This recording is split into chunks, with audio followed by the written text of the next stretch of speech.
against all these dark gods. And then on the other hand, you have Adani, who's basically being used by the dark gods to bring the shadow realm of the dark gods themselves into the main Marvel universe, and then really kind of move on from there and infect the entire multiverse. Now, this is not the destruction of the universe that I'm talking about, right? Kind of bringing it into everything. Again, we're just doing a little bit of cleanup duty here. But by and large, things kind of go the way that you would, with this basically being the conclusion of the previous story, which is to say, Pericus in his hubris, and being a dark god that kind of represents the very nature of what it means to be powerful, despite not being one of the most powerful beings in existence, right? It's more of a title he holds. He is incredibly powerful, but he underestimates Jean and her empathy. Because the reality here is that the Phoenix Force is capable of complete and utter destruction, and destruction is a part of its role. But with death also comes life, and that's why Jean Grey oftentimes harps on the idea that as the Phoenix, she represents what it means to live, to create life. Because after something's destroyed, the Phoenix doesn't just kind of dust its hands off and walk away, right? A new thing is born out of that. And so that's why each one of these dark gods in turn, using powers of illusion, different things like that, each try to step up and stop Jean Grey. But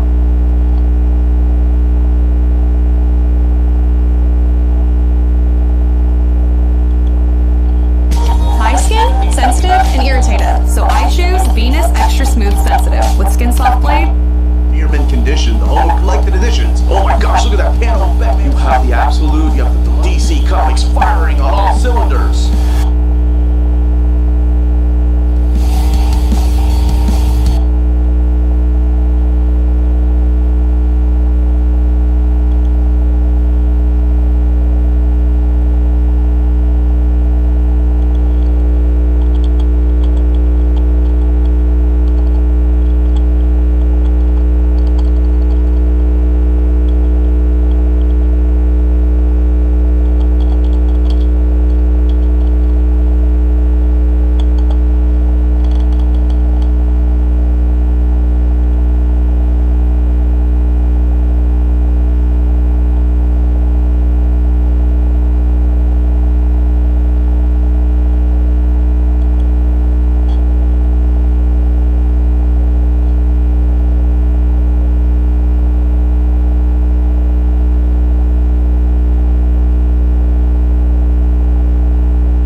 And try to copy accurately.